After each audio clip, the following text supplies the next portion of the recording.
Buenos días. Bienvenidos a la segunda parte del Simposium Felino Online en torno al gato geriátrico.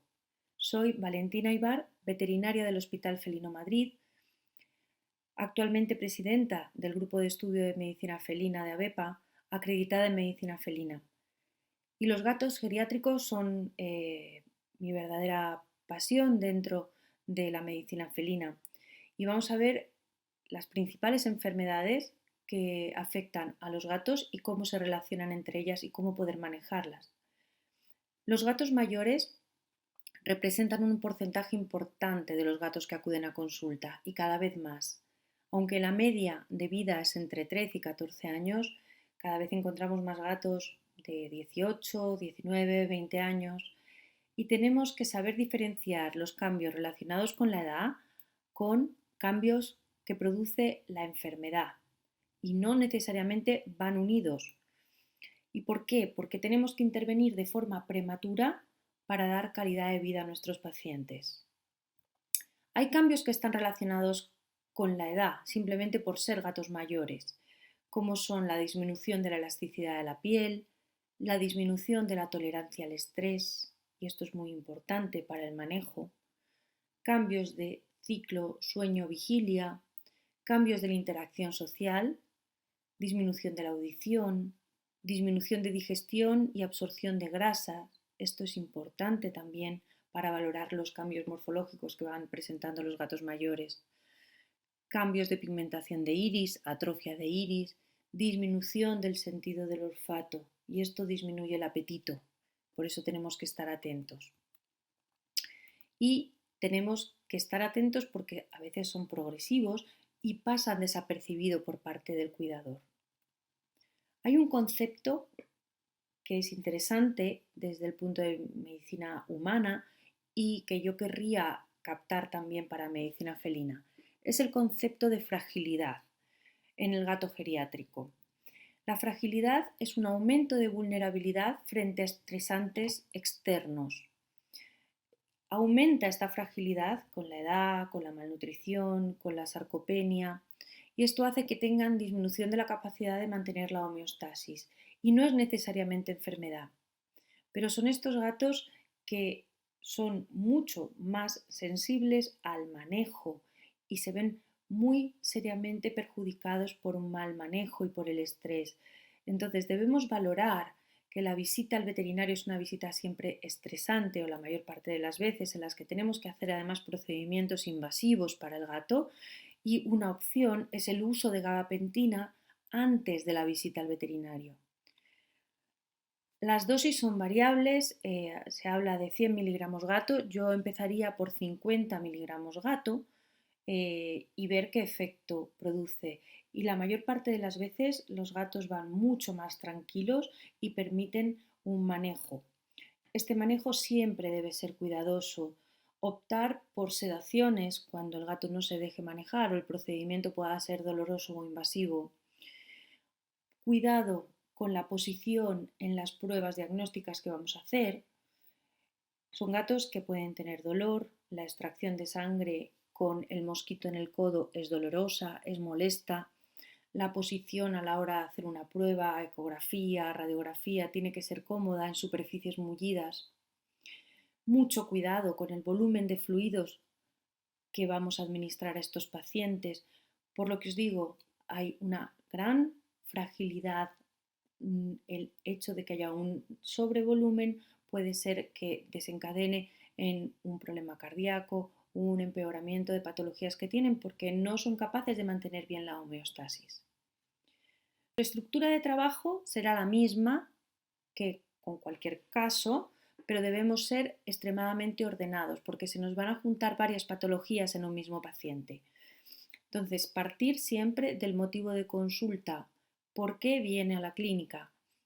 A veces coincide estos motivos con la causa de la enfermedad y otras veces no. Otras veces tenemos que en la anamnesis extraer otros signos que nos puedan ayudar. Vamos a hacer un examen físico prestando una especial atención en los puntos claves del gato geriátrico, establecer un diagnóstico diferencial, un plan diagnóstico sobre el que vamos a enfocar nuestro problema en el gato, ver qué diagnóstico presuntivo y un plan terapéutico. Las constantes que debemos valorar en el gato en el examen físico son la frecuencia cardíaca, la frecuencia respiratoria, la temperatura, la presión arterial sistémica y el grado de dolor.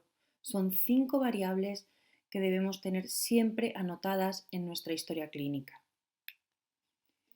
El dolor es el quinto signo vital que debe ser valorado porque debe ser tratado, porque en algunas ocasiones, como hemos visto, es la principal enfermedad. Es el dolor la principal enfermedad que tiene el gato. ¿Y cuáles son los principales cambios de comportamiento que podemos encontrar en los gatos mayores? Andar por la noche, pises o caca fuera de sitios, vocalización excesiva. ¿Qué pensáis? Pues las 3 son correctas. Son los 3 principales cambios de comportamiento que pueden tener los gatos mayores. Y estos cambios pueden estar asociados a enfermedades. Los 7 principales motivos de consulta que podemos encontrar en los gatos mayores son cambios en el hábito del sueño, andar por la noche, y pueden corresponder a enfermedad degenerativa articular, disfunción cognitiva o dolor, pero también a neoplasias o a enfermedad renal crónica o a hipertiroidismo. La vocalización excesiva puede corresponder a enfermedad degenerativa articular, disfunción cognitiva, dolor, pero también a hipertensión e hipertiroidismo. Cambios de hábito de comida vamos a encontrar en gatos con disfunción cognitiva, con dolor, también con neoplasias, enfermedad renal o con hipertiroidismo. Cambio de hábitos de bebida va a ser a veces el principal motivo de consulta o el primer motivo de consulta de enfermedad renal crónica, de neoplasias o de hipertiroidismo. Cambios de hábito de acicalamiento lo vamos a ver en disfunción cognitiva, en gatos con dolor, pero también en gatos con enfermedad degenerativa articular, también en gatos con neoplasias, enfermedad renal o hipertiroidismo. Cambios en el patrón de actividad, vamos a verlos en gatos con enfermedad degenerativa articular, disfunción cognitiva, dolor, neoplasias, enfermedad renal, hipertiroidismo. Cambios de hábitos de eliminación e interacción con el medio, lo vamos a encontrar con gatos con enfermedad degenerativa articular, disfunción cognitiva, dolor, neoplasias, enfermedad renal, hipertiroidismo. Como veis, las enfermedades se repiten y lo que tenemos que hacer es estar muy atentos a estos cambios de hábitos, cambios de rutina, porque nos pueden dar la pista sobre una de estas enfermedades. ¿Y qué test diagnósticos voy a utilizar en el gato mayor? Pues test que necesite para poder cambiar una decisión clínica, que yo sepa interpretar bien los valores de corte, identificarlos con signos de enfermedad, un hemograma, bioquímica, pero justificar cada una de las pruebas que voy a hacer, el porqué de una creatinina, el porqué de una SDMA, el porqué de una bilirrubina o qué enzimas, qué transaminasas voy a necesitar para hacer un diagnóstico de una enfermedad hepática. El valor de cada prueba y que cada prueba me cambie una decisión clínica. La densidad de orina es fundamental para poder hacer un diagnóstico de enfermedad renal, para poder valorar diferentes patologías. La SDMA va a ser un marcador precoz en enfermedad renal crónica y además no depende de la masa muscular, por lo tanto será una prueba de elección a la hora de valorar un gato con una disminución de masa muscular. La T4 la debemos hacer de forma rutinaria en todos los gatos mayores de 12 años de forma anual. El ratio proteína-creatinina en orina no es un indicador de enfermedad renal precoz, pero sí que es un indicador pronóstico. Por lo tanto, si encontramos un gato con signos de enfermedad renal, debemos realizar ratio proteína-creatinina en orina para valorar la severidad y para plantear el seguimiento. Vuelvo a insistir porque me parece fundamental el manejo. El manejo tiene que ser muy cuidadoso con los gatos mayores. La exploración física en el gato mayor es fundamental, porque es frecuente que nos encontremos en consulta gatos con una sarcopenia severa o con una disminución de peso muy marcada en la que el cuidador no ha percibido ese cambio. Entonces debemos enseñar al cuidador a medir el índice de masa muscular, a pesar una vez al mes y ponerse en contacto con nosotros cuando haya cambios significativos. Un gato de más de 7 años debe ser explorado y valorado nutricionalmente también, ver qué come, cuánto come, cómo come, al menos una vez al año. Un gato de más de 12 años debe ser explorado al menos cada 6 meses. El peso debe ser valorado de forma mensual por el cuidador y anotar y valorar los cambios significativos que pueda haber. El índice de masa corporal, índice de masa muscular, se pueden valorar por el veterinario, por el auxiliar, pero también por el cuidador, que es el que convive, y así no pierde la objetividad sobre los datos. La presión arterial sistémica debe ser medida a todos los gatos de más de 7 años al menos una vez al año y gatos de más de 12 años cada 6 meses. ¿Y qué es el índice de masa muscular? Pues es palpar en la columna o en diferentes puntos, pero para mí es más fácil valorar en la columna el grado de masa muscular que hay. Y este es un factor que a veces es un poco subjetivo y para que sea de una forma más visual, más didáctica, al cuidador les explicamos que un índice de masa muscular normal es el que tenemos cuando palpamos la parte dorsal de la mano. Un índice de masa muscular disminuido, levemente disminuido, es el que obtenemos cuando palpamos la mano recta. Un índice de masa muscular moderadamente disminuido, que valoramos con un 1, es el que obtenemos palpando la mano con un pequeño ángulo. Pero si es una disminución de masa muscular muy severa, es el que obtenemos cuando palpamos o cuando tenemos la sensación de palpación con un ángulo más agudo. Y esto lo valoramos como un índice de masa muscular 0.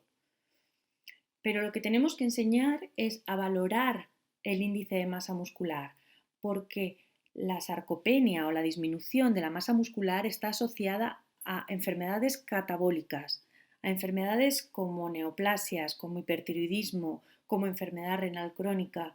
Está asociada a una mayor mortalidad.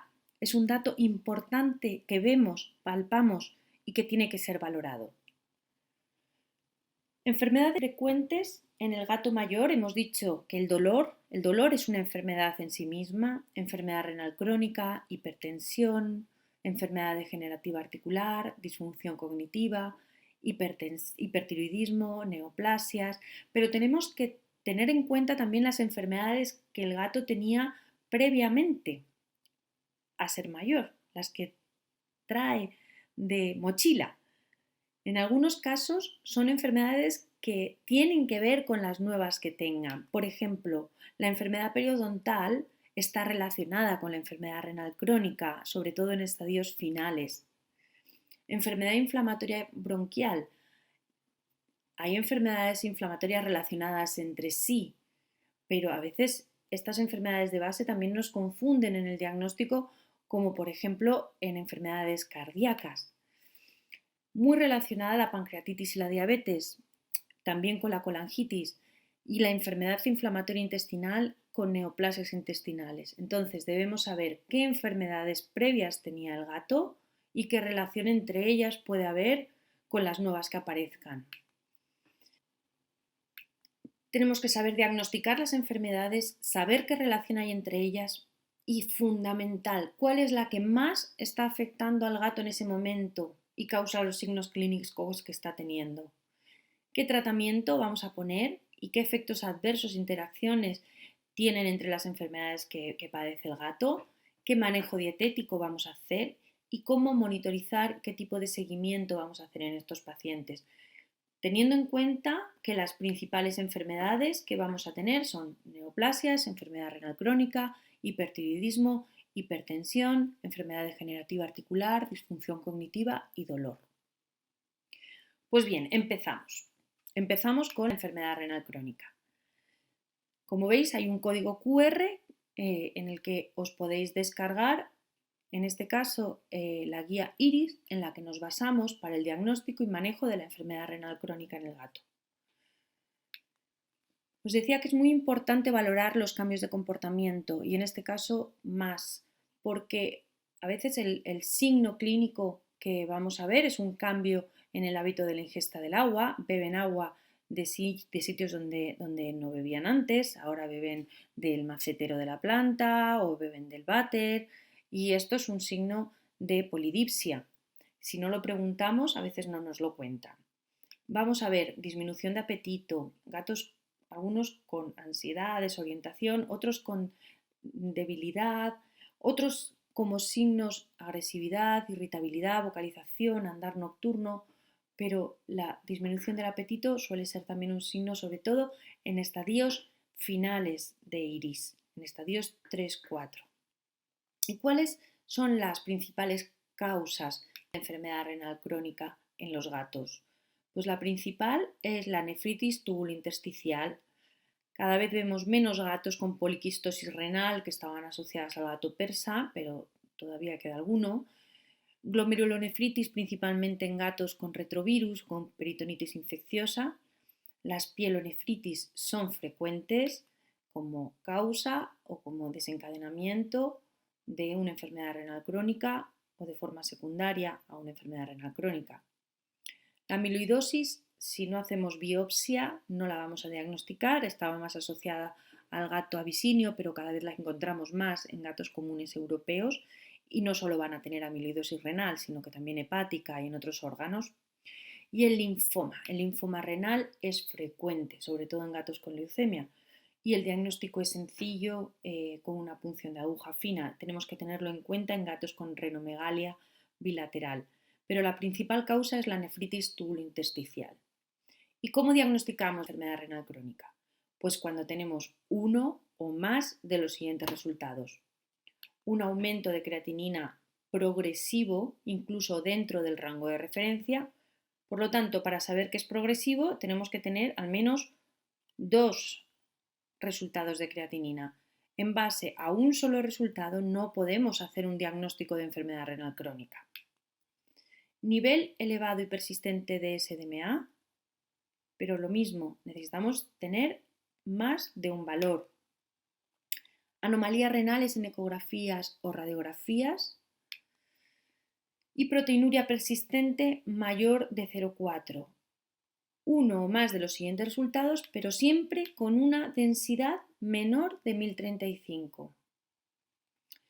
¿Y qué situaciones clínicas podemos encontrarnos? Pues podemos encontrarnos con un gato compensado, un gato que va a control y hacemos una analítica, encontramos una creatinina alta o una SDMA alta con una densidad de 1030 y lo que tenemos que hacer para hacer nuestro estadiaje IRIS es reevaluar en 1 o 2 semanas, repetir analítica y ver en qué estadio IRIS está. O podemos encontrarnos con un gato en una crisis urémica, por lo tanto debemos hospitalizar, estabilizar, buscar causas y reevaluar cuando esté estable. No podemos hacer un diagnóstico y un estadiaje de enfermedad renal crónica en una crisis urémica o con un solo análisis. Buscar causas tratables que puedan enlentecer o puedan solucionar esta enfermedad renal crónica. El aumento de creatinina, incluso dentro del rango de referencia, es importante, pero debemos tener en cuenta que la creatinina es un valor individual de cada gato y que depende de la masa muscular. Incluso es un valor individual dentro de cada raza y diferente en cada laboratorio. Es una de estas pruebas que hay que repetir aunque el gato traiga una creatinina del día anterior de otra clínica. Tenemos que tener nuestra creatinina en nuestro laboratorio para poder hacernos una idea de la creatinina de la que partimos. Debemos usar, porque es muy interesante, la SDMA como marcador temprano de la enfermedad renal. Una detección precoz nos permite que la enfermedad no esté tan avanzada y poder poner tratamientos para que evitemos su progresión en la medida de lo posible. Y tener en cuenta que es un marcador independiente de la masa muscular. Anomalías renales ecográficas o radiográficas son importantes, sobre todo en estadios iniciales de diagnóstico, para saber qué causas podemos tratar o qué causas no. Ver si tenemos nefrolitos, ureterolitos o si la causa de la enfermedad renal es un linfoma, qué signos encontramos. Algunos son específicos y otros no tanto, pero nos ayudan a tener una idea o una pista. El tamaño del riñón, el que haya fluido alrededor del riñón, puede estar asociado a neoplasia. La forma, si es regular, si es irregular, si hay signos de infarto. La ecogenicidad comparada con la del hígado y con la del bazo. La ecogenicidad de la medular comparada de la corteza. La ecogenicidad de la pelvis, el tamaño de la pelvis. La línea córtico-medular. Vamos a valorar una dilatación de pelvis si es mayor de 0,3 centímetros y todos estos datos nos sirven para buscar causas que puedan ser tratables. No nos sirven tanto para un seguimiento, tampoco nos sirven tanto para un diagnóstico precoz, pero sí para buscar causas tratables. La proteinuria es un factor pronóstico, no de detección precoz, como habíamos dicho antes. Aumenta hasta 3 veces la posibilidad de muerte del gato en los siguientes meses. Entonces, una vez que se detecta, hay que tratarla. Los niveles altos de proteinuria son poco frecuentes en gatos con enfermedad renal crónica, salvo en gatos que tengan enfermedades glomerulares, como gatos con retrovirus, como habíamos visto antes. Entonces, valores entre 0,2 y 0,4, que antes se consideraban borderline, son gatos que necesitan tratamiento. Puede haber un aumento significativo de proteinuria en gatos hipertensos y también la hipertensión puede ocasionar proteinuria. Entonces, a veces tratando la hipertensión se resuelve la proteinuria o tratando la proteinuria mejora la hipertensión. Entonces, son estos casos en los que es importante la monitorización y repetir pruebas y una vez que se inicia un tratamiento, ver si realmente hay un cambio significativo de la proteinuria. Las pruebas para hacer el UPC, la prueba de orina, no necesariamente tiene que ser de una orina estéril, pero nunca una orina sucia. Lo que valoramos es proteína, entonces que no sea una orina especialmente sucia. Entonces ya tenemos nuestros valores para hacer un estadiaje IRIS, con la creatinina, la SDMA, el UPC y la presión arterial. Y en base a estos datos establecer el estadio IRIS, sabiendo que los signos clínicos asociados a la enfermedad renal, de deshidratación, disminución del apetito, anemia, hipocalemia, los vamos a tener en estadios tardíos, en estadios 3 y 4. Por lo tanto, si tengo un gato con enfermedad renal en estadio 2 con esos signos, tengo que seguir buscando otras causas de ese debilitamiento. Hay datos asociados a la supervivencia o a la progresión de la enfermedad renal. La hipertensión no es uno de ellos. No está asociada a un mal pronóstico, pero si aparece debemos tratarla. Pero hay otros como la proteinuria, el hematocrito bajo, el estadio, la creatinina, el valor de esta creatinina está asociado a mal pronóstico, el nivel de fósforo.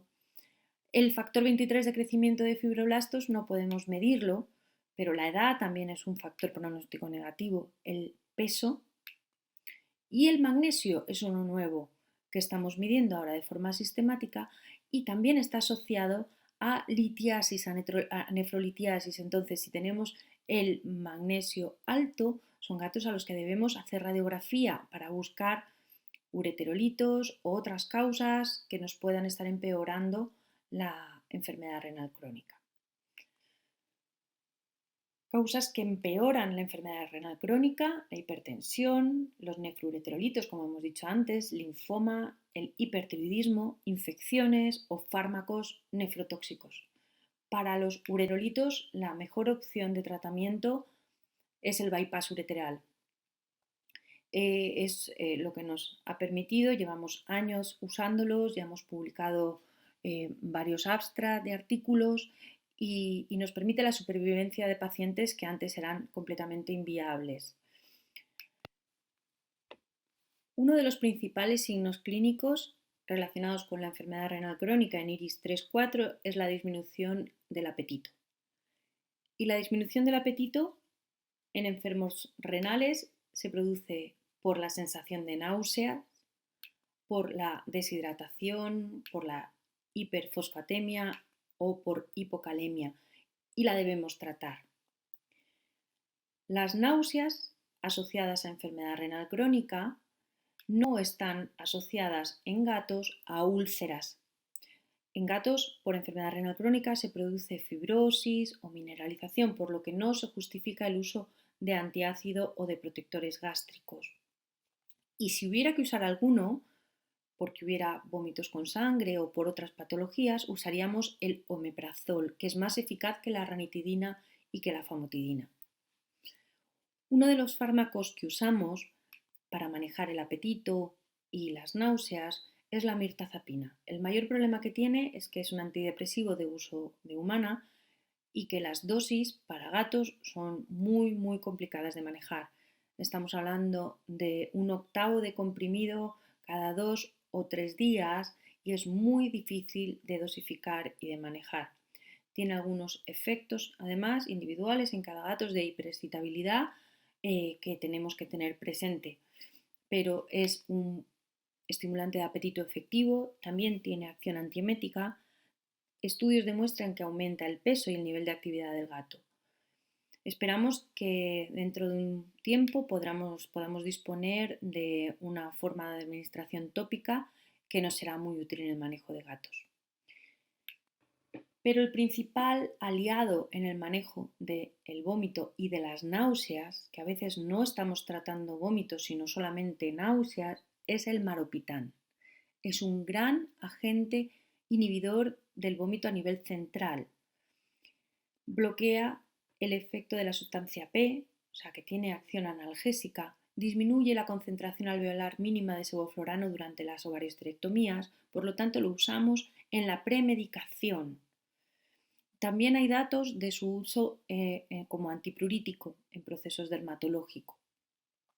Pero en este caso que estamos hablando de la enfermedad renal crónica, lo usamos en gatos en los que sabemos que hay enfermedad renal crónica en estados avanzados, independientemente de que tengan vómitos o no. Además, su uso en gatos con enfermedad renal crónica es para casos prolongados, o sea, se puede administrar de forma crónica en gatos con enfermedad renal. Es seguro y las dosis que usamos son bajas, por lo tanto no sale tan caro. Entonces, tanto la mirtazapina como el maropitán tienen estudios validados para el uso prolongado y son dos fármacos de amplia utilidad en enfermedad renal crónica. ¿Cómo prevenimos la deshidratación?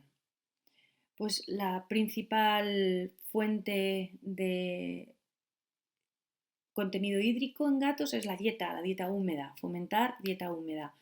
El estímulo de la ingesta de agua con fuentes, con hielos en el agua y, importantísimo, la fluidoterapia subcutánea.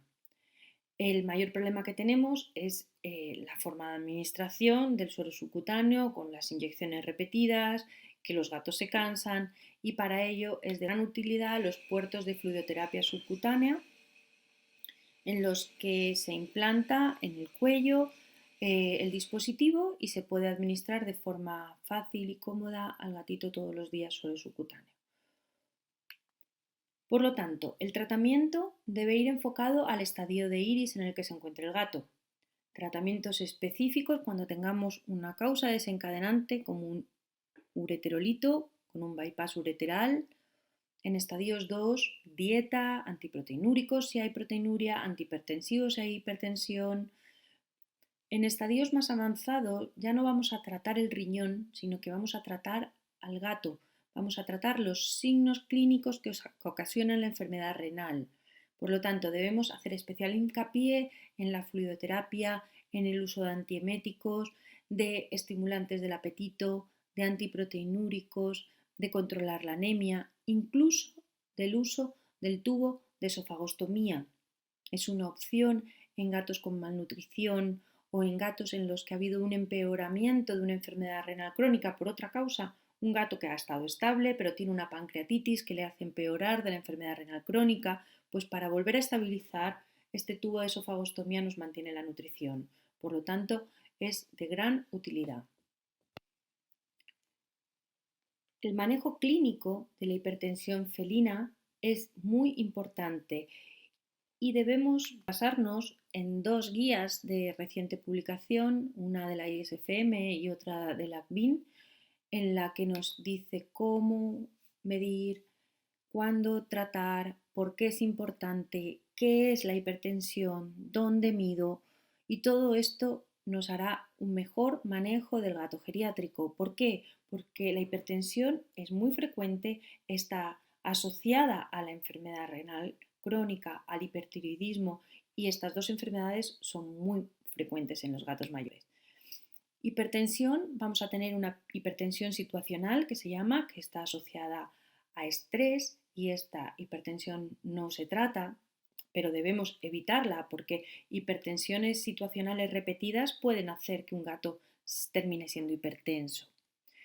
Tenemos hipertensiones secundarias, principalmente a la enfermedad renal crónica y el hipertiroidismo, pero también a otras enfermedades que son menos frecuentes, como el hiperaldosteronismo primario, el feocromocitoma o el hiperadrenocorticismo, que también debemos pensar en ellas cuando tengamos gatos hipertensos. Pero principalmente vamos a tener hipertensiones secundarias a enfermedad renal crónica y a hipertiroidismo. ¿Y qué aparatos de medición de presión arterial uso? Pues tenemos métodos indirectos de presión arterial sistémica, como el Doppler o el oscilométrico, y ambos están validados para la hipertensión en gatos. Son métodos fiables, de fácil medición y que nos permiten tomar una decisión clínica de tratamiento o de buscar enfermedades secundarias asociadas. ¿Y cómo mido? Pues siempre debo medir la presión arterial sistémica a gatos despiertos, conscientes, no sedados. No hay ninguna correlación de medición en gato sedado.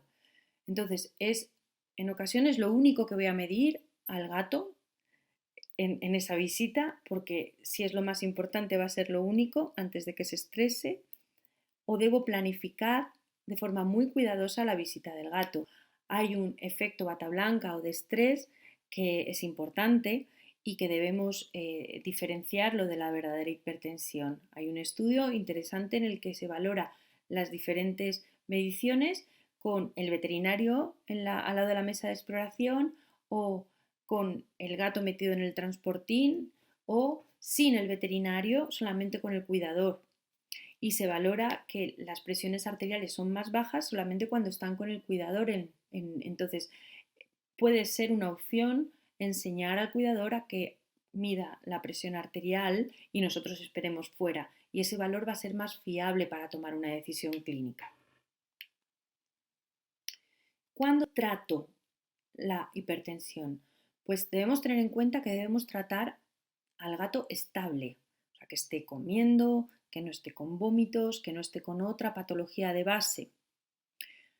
Debemos tratar también al gato aunque tenga enfermedad renal crónica, porque es posible que sea la causa secundaria la hipertensión a la enfermedad renal crónica, o aunque tenga hipertiroidismo, pero debemos tratar de forma conjunta, porque a veces controlando el hipertiroidismo se controlará la hipertensión, y si seguimos manejando la hipertensión sin haber monitorizado, ese gato a lo mejor va a tener una hipotensión, que puede ser más grave incluso que la hipertensión. Entonces, el compromiso con el cuidador es que una vez que iniciemos un tratamiento, tiene que asistir a las monitorizaciones de ese gato. Si no va a ir a las monitorizaciones de presión arterial, al principio semanalmente o cada 2 o 3 días incluso, es preferible no empezar a tratar.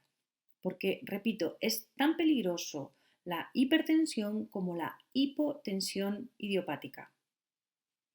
Siempre con el gato estable, siempre teniendo en cuenta las enfermedades secundarias que puedan estar asociadas. ¿Y cuándo trataremos?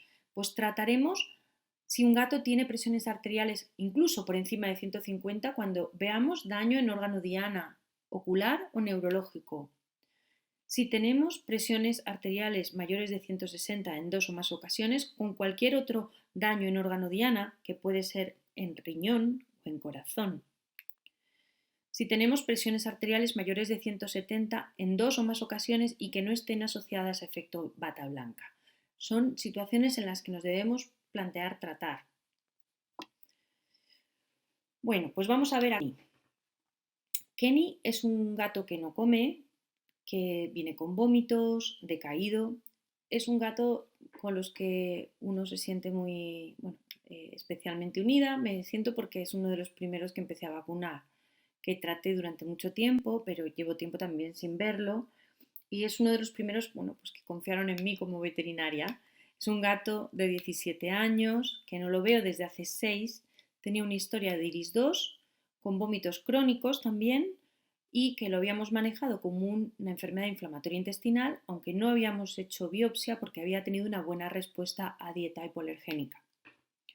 Ahora llega con 3 días de anorexia, letargia, disnea, taquipnea, sobre todo con la palpación abdominal, y nos cuenta que tenía dificultad para orinar hace 2 semanas, y en otra clínica lo diagnosticaron como una cistitis idiopática en la que le administraron meloxicam, cambio de pienso, buprenorfina, modificación ambiental. Lleva con vómitos y 4 en las últimas 24 horas y cuando le acercamos comida presenta hipersalivación. ¿En qué estoy pensando? Pues primero en lo vieja que estoy, si es un gato que vi hace 17 años, y segundo, pues en las causas de vómito, causa primaria o secundaria a otras enfermedades. Si es primaria, pienso en enfermedades inflamatorias y las más frecuentes son las intestinales, pancreáticas, hepáticas, y tengo que valorar si el gato está estable o inestable, plantear la hospitalización y mientras tanto buscar un diagnóstico y poner un tratamiento y un pronóstico. Y esto pues lo explico en una hojita y les voy contando el porqué y para qué de las pruebas que vamos a ir haciendo para enfocar el caso. Se trata de una descompensación de la enfermedad renal crónica. Es una cistitis idiopática en un gato de 17 años que nunca ha tenido signos urinarios. Pues realmente es poco frecuente. ¿El meloxicam ha tenido algún efecto sobre los vómitos? ¿La hipersalivación es por dolor o es un tema digestivo? ¿La disnea es respiratoria, cardíaca o es por dolor? Lo que vamos a hacer es explorar a Kenny. Y vemos que tiene un estado mental obnubilado, está perdido, las mucosas están pálidas, tiene midriasis bilateral, dolor a la palpación abdominal, disnea, deshidratación, ha perdido 2 kilos desde la última visita, pero es verdad que fue hace 6 años. Y medimos la presión arterial sistémica y vemos que tiene una presión sistólica de 70. Hipotensión, deshidratación, disnea, es una situación de alarma. Además tenemos bradicardia, temperatura baja. Esto es un shock. Entonces debemos actuar rápido, observar, pero actuar rápido, coger una vía, hidratar y diagnosticar lo más rápido posible. Observo que no hay una respiración paradójica, hay una hiperventilación, pongo una vía endovenosa y desde la misma vía saco unas gotitas de sangre, hago una ProBNP que es negativa, con lo cual es poco probable que la disnea sea de origen cardíaco, lo que hace que no ponga un diurético. Administro 2 bolos de 3 mililitros de suero salino fisiológico y analgesia. Cuando administro analgesia en este caso una petidina porque quería que fuera rápido, veo que la expresión facial mejora, que la frecuencia respiratoria disminuye. Y busco las causas primarias y secundarias de vómito y pérdida de peso, descartar una descompensación de una enfermedad renal crónica, ver si hay hipertiroidismo, si son causas intestinales, hepáticas, pancreáticas, intestinales, si se trata de un proceso inflamatorio o neoplásico, porque es un gato de 17 años, por lo tanto necesito radiografía, ecografía, pero hospitalización y estabilizar son la clave. ¿Qué observo en la analítica? Que tiene un 41% de hematocrito, en principio pues no observo anemia ni alteración de leucocitos. Y en la bioquímica tiene una SDMA de 19, una creatinina de 2,8, cuando el anterior registro que tenía era de 2,6, pero bueno, realmente en 2,8 con SDMA de 19 estaría en un iris 2. Es poco probable que con un iris 2 pueda tener estos signos de shock, ¿verdad? Observo esta midriasis bilateral con ambas pupilas excesivamente dilatadas en un ambiente bien iluminado y esto suele indicar una pérdida de visión. Y lo que yo esperaría es encontrarme un gato hipertenso y hemos dicho que estaba hipotenso. ¿Es la enfermedad renal la causante de los signos clínicos? Pues realmente lo que habría que realizar es un estadiaje cuando el gato estuviera estable. No, a priori parece que no. Tengo que seguir buscando otras causas. Hago una FPLI y el resultado es anormal. Es decir, se trata de una pancreatitis. Todo esto lo estoy haciendo solamente con la extracción de sangre que hice al coger la vía. El gato está en una jaulita, está con oxígeno, está con vía, con suero, con analgesia. ¿Y por qué la presión arterial es baja en Kenny? Pues porque está deshidratado, está en shock, tengo que estabilizar y repetir la medición. Pero, ¿y si iniciamos un tratamiento? Podemos empeorar. En este momento no lo valoro. Prefiero reevaluar cuando esté estable.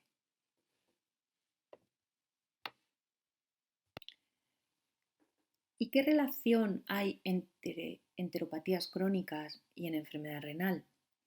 Pues que las dos pueden cursar con pérdida de peso, con vómitos o pueden empeorar una a otra. Entonces, debemos diferenciar si estos vómitos son por procesos gastrointestinales primarios o secundarios o son otras causas. Es frecuente que en un mismo gato podamos tener enteropatías crónicas, pancreatitis, enfermedad inflamatoria intestinal, colangitis y además enfermedad renal crónica. ¿Qué ocurre? Que una enteropatía crónica puede dar vómitos, puede producir deshidratación, hipotensión y esto reagudizar la enfermedad renal crónica. También puede producir signos de malabsorción que disminuyan la cobalamina y esto contribuye a la anemia que ya puedan tener por enfermedad renal, pero en estos casos puede ser ferropénica o asociada a vitamina B12 baja. Entonces tenemos que considerar cuando está manifestado de forma conjunta la enfermedad renal crónica y enfermedades inflamatorias intestinales, el uso de la cobalamina, no solo para mejorar signos digestivos, sino también para mejorar la anemia de la enfermedad renal crónica. Los gatos con enteropatías crónicas pueden tener disminución de peso, de masa muscular, y esto va a afectar a la enfermedad renal crónica, tanto en el diagnóstico como en el manejo. ¿Qué ocurre? Que si tenemos un gato con una pancreatitis o con una enfermedad inflamatoria intestinal, es probable que necesite corticoides. Siempre buscaremos una dosis mínima que sea efectiva para controlar los signos clínicos. Pero debemos ser cautelosos, pero no miedosos con el uso de corticoides y de enfermedad renal crónica. De hecho, algunos estudios indican que incluso podría mejorar al tratarse de una nefritis, de una inflamación, pero aún esto no está demostrado. Pero en cualquier caso, si tenemos diagnosticado un gato con una enteropatía crónica de tipo inflamatorio en la que necesita corticoides y aún teniendo enfermedad renal crónica, debemos usar los corticoides. ¿Qué ocurre con la dieta? Hay gatos con enteropatías crónicas que se ven beneficiados por dietas hipoalergénicas o por dietas en las que se cuide el microbioma, y esto además va a mejorar la enfermedad renal crónica. ¿Por qué? Porque van a tener menos episodios de vómito, y estos vómitos son los que van a empeorar la enfermedad renal crónica. Entonces debemos valorar qué dieta es la más importante, en qué estadio está el gato, realmente si está en un estadio de IRIS 2, pero la enteropatía renal se controla bien con corticoides, pues a lo mejor la mejor opción es una dieta renal en un estadio IRIS 4, en un gato con una enteropatía crónica que se maneja con una dieta hipoalergénica, pues tal vez sea prioritaria la dieta hipoalergénica. Tenemos que llegar a ese equilibrio. Tenemos que tratar al paciente, no las enfermedades, y llegar a un equilibrio entre las dos enfermedades. Pero siempre tenemos que establecer el estadio IRIS, saber cuál de las dos enfermedades es la que está descompensando y cuál debemos priorizar, y cómo manejar de forma cuidadosa y segura a gatos frágiles, con esta poca capacidad de adaptación al entorno y de estar en equilibrio de su homeostasis. Vamos a pasar a otro tema. A ver, ¿cuál es la principal causa de problemas de vías urinarias inferiores en gatos mayores? Cistitis idiopática felina, infecciones, neoplasias, problemas de comportamiento. Pues la principal causa son las infecciones. En gatos mayores son muy frecuentes. Y disponemos de unas guías de diagnóstico y de manejo de infecciones bacterianas de tracto urinario de reciente publicación, y que cambian incluso la forma de mencionar las infecciones, la nomenclatura de las infecciones. Hablamos de infecciones esporádicas, recurrentes o de bacteriurias subclínicas. Y es interesante, y me voy a dedicar unos minutitos a hablar de ellas. El tratamiento de las cistitis bacterianas esporádicas es con analgesia, con AINES, mientras esperamos el cultivo. Si no hay mejoría de los signos clínicos entre 3 y 5 días, vamos a empezar con amoxicilina. Si no hay mejoría con el antibiótico, vamos a realizar otras pruebas, ecografía, radiografía, por buscar otras causas. Y si hay mejoría, no es necesario repetir el cultivo después de estos 3 o 5 días. Entonces, tenemos un gato con enfermedad renal crónica en el que aparecen signos de cistitis, que son las urias, disuria, estranguria, hematuria, en el que os estoy diciendo que vamos a usar un antiinflamatorio no esteroideo. ¿Qué evidencia tenemos del daño de un antiinflamatorio no esteroideo en gatos con enfermedad renal? ¿Qué certezas tenemos del uso de los antiinflamatorios no esteroideos en las enfermedades renales? Esto es un artículo publicado en junio del 2019 en el que plantea esto mismo. Controversia respecto a datos. Lo que tenemos que hacer es un uso juicioso y cuidadoso de los AINES en gatos con enfermedad renal crónica. Esto es, usarlo en gatos estables, con mínimos cambios de peso, mínimos cambios de creatinina en los últimos 2 meses. En gatos en IRIS 1 o 2 es seguro. En gatos en IRIS 3-4 hay menos evidencia, pero volvemos a decir que lo usaremos en gatos estables, usando medidas de hidratación, buscando la dosis mínima efectiva y siempre informando a los cuidadores de cualquier cambio, vómitos, anorexia, debe ser comunicado al veterinario. ¿Qué son las cistitis bacterianas recurrentes?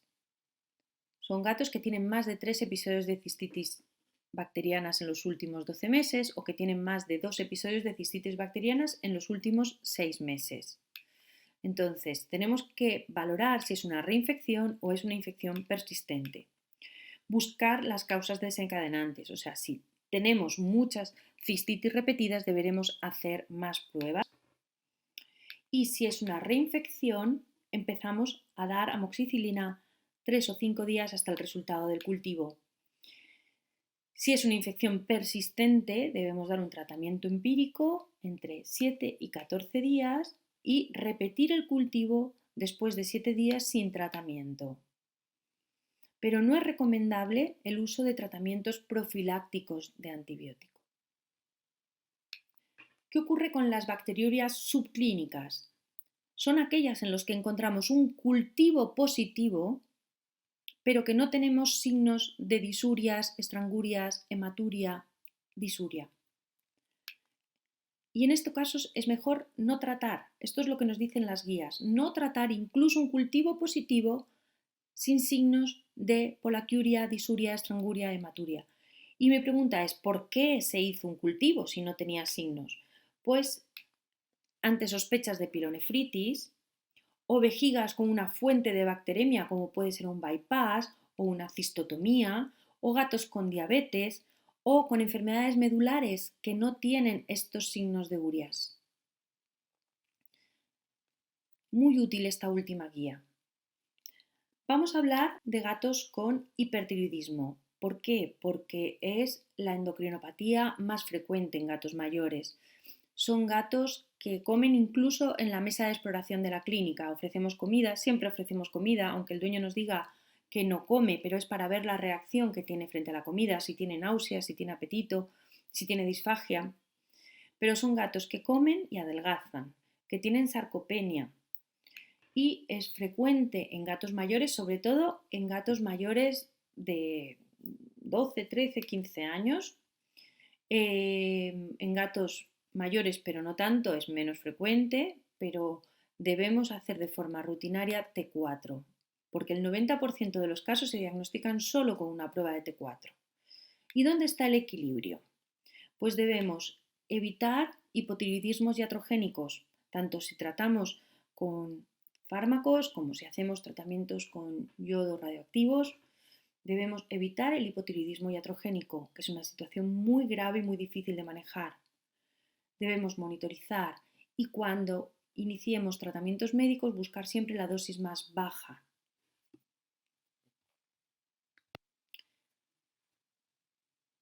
¿Qué relación hay entre el hipertiroidismo y la enfermedad renal crónica en el gato? Pues tenemos una relación clara porque nos enmascara el diagnóstico de la enfermedad renal crónica, porque aumenta la tasa de filtración glomerular, disminuyendo la creatinina, y también la disminución de masa muscular que produce el hipertiroidismo hace que disminuya la creatinina.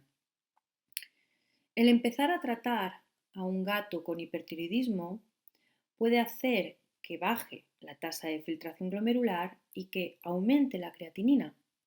Normalmente no tiene consecuencias clínicas para el gato, sobre todo en estadios iniciales de iris, pero debemos iniciar tratamientos con dosis bajas y monitorizar la creatinina y la funcionalidad renal para que el gato no se descompense. No hay marcadores que nos predigan qué gatos van a tener un aumento significativo de la creatinina y de la enfermedad renal crónica, pero el no tratar el hipertiroidismo empeorará la enfermedad renal crónica. Entonces debemos tratar, monitorizar e iniciar tratamientos con dosis bajas. ¿Podemos predecir la azotemia post-tratamiento? No. ¿Trato o no trato un gato azotémico? Trato, pero siempre que esté estable, que esté sin signos clínicos asociados a la azotemia y que esté en estadios iniciales. ¿Cuándo actuar en caso de hipotiroidismo iatrogénico? Rápido, muy rápido. Hay que detectar el hipotiroidismo, hay que hacer monitorizaciones y hay que disminuir dosis o quitar el tratamiento del hipertiroidismo para evitar esa situación clínica que es muy difícil de revertir. ¿Qué relación hay entre la hipertensión y el hipertiroidismo? Pues hay una relación directa porque además está asociada el hipertiroidismo a la hipertrofia del ventrículo izquierdo, pero suelen ser hipertensiones no demasiado severas. Incluso tratando el hipertiroidismo puede revertir la hipertensión, entonces debemos ser cautelosos. Si hacemos una radiografía a un gato mayor, vamos a ver cambios que no están asociados a patología, sino que son cambios con la edad, como un mayor contacto external del corazón, como mineralizaciones costocondrales, con una menor capacidad de comprimir el tórax. Vamos a ver la aorta más visible, más tortuosa. Y lo que sí vamos a tener en estos gatos es una disminución de reserva pulmonar. ¿Por qué es importante? Porque tal vez no sea la mejor opción en gatos mayores sedar o utilizar gases inhalatorios como inducción. No tienen demasiada reserva pulmonar, entonces debemos manejarnos con inducciones intravenosas rápidas, tener preparada intubación y ser cautelosos. ¿Qué ocurre si al auscultar a un gato notamos un soplo en un gato mayor? Pues debemos pensar en las principales causas como anemia, hipertiroidismo o hipertensión. Si oímos un ritmo de galope o arritmias, debemos pensar si es causado por la fluidoterapia que estamos administrando o si es hipertiroidismo o hipertensión. Y si valoramos un ratio aurícula-aorta mayor de 1,6 y valoramos una hipertrofia en ventrículo izquierdo, tenemos que hay un alto riesgo de fallo cardíaco congestivo o tromboembolismo aórtico si además observamos en ecocardio el trombo, smoke o hipoquinesia de ventrículo izquierdo.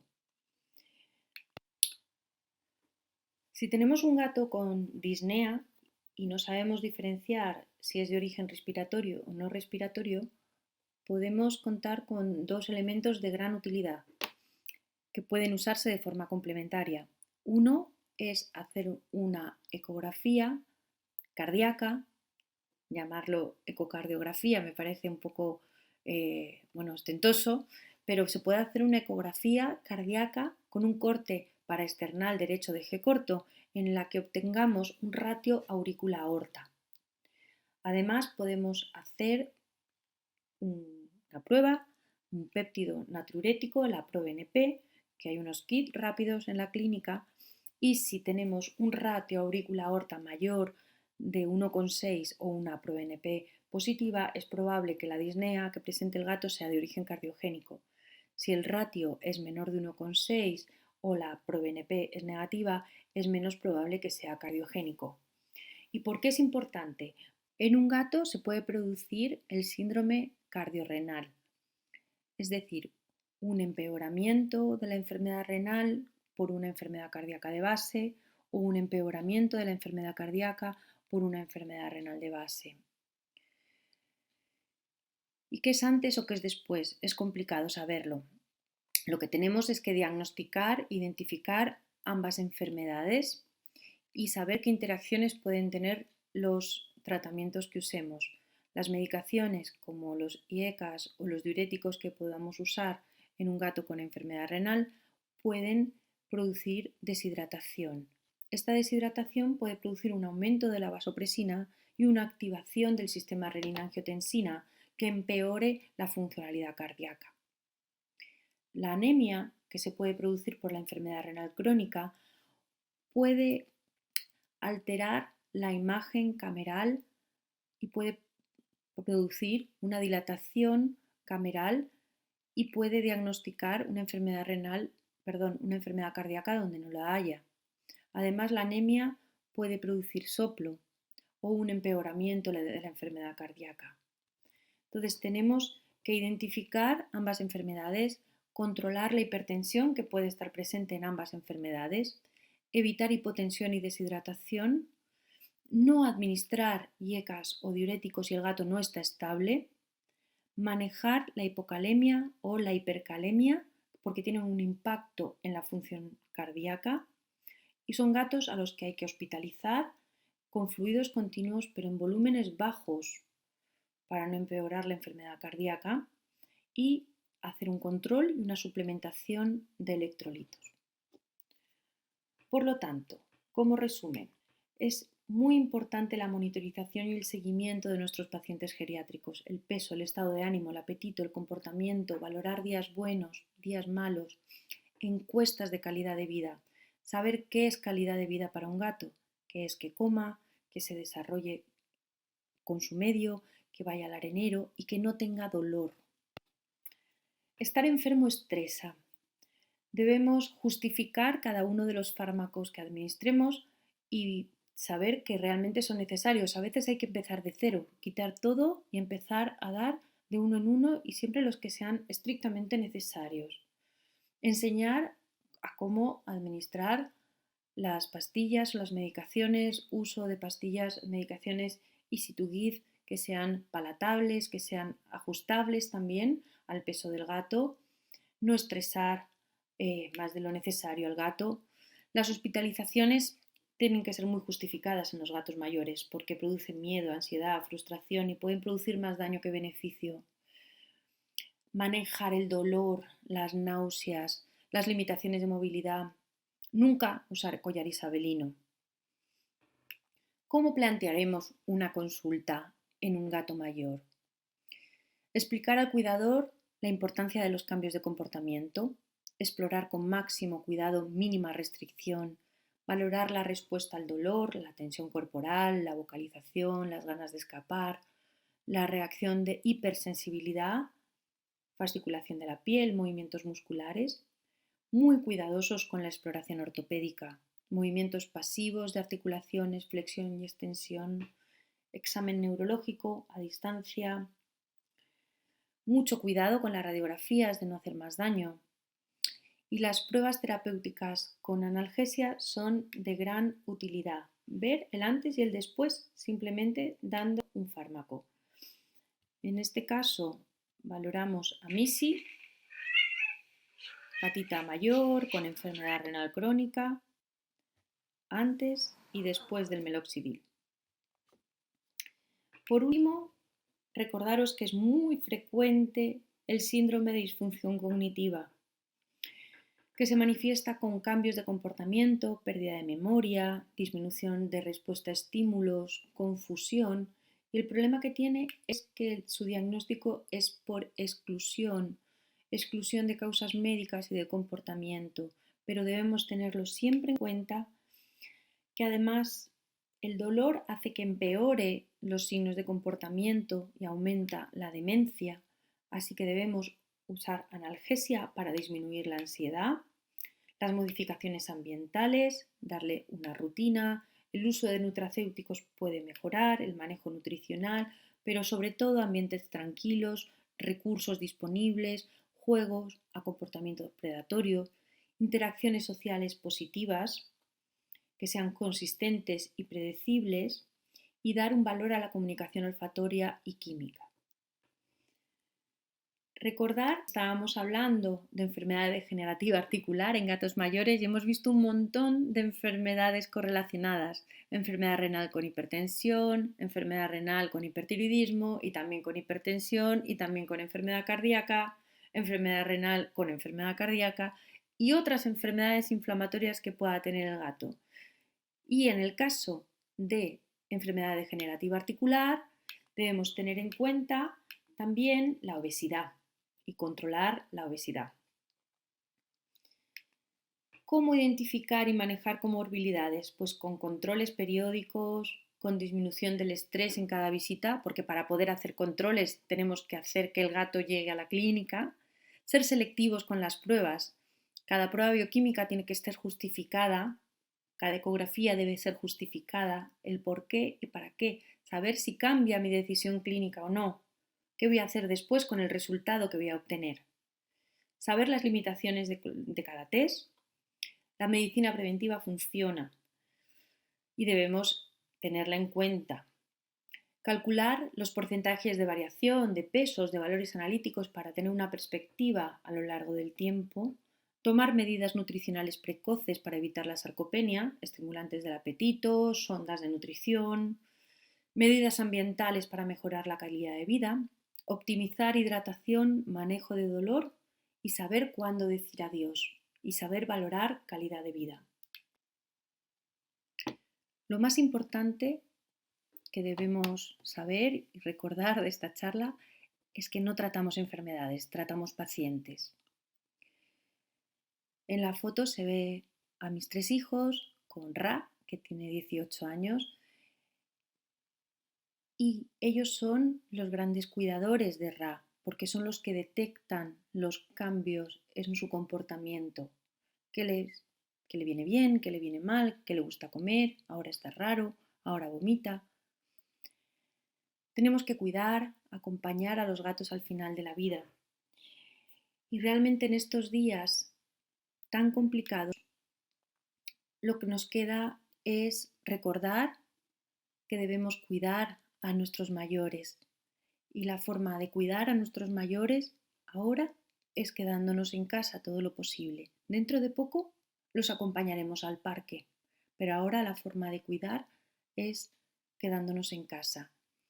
Y por eso agradezco a Zoetis, agradezco a Bepa la posibilidad de una formación online. Todo va a ir bien. Gracias.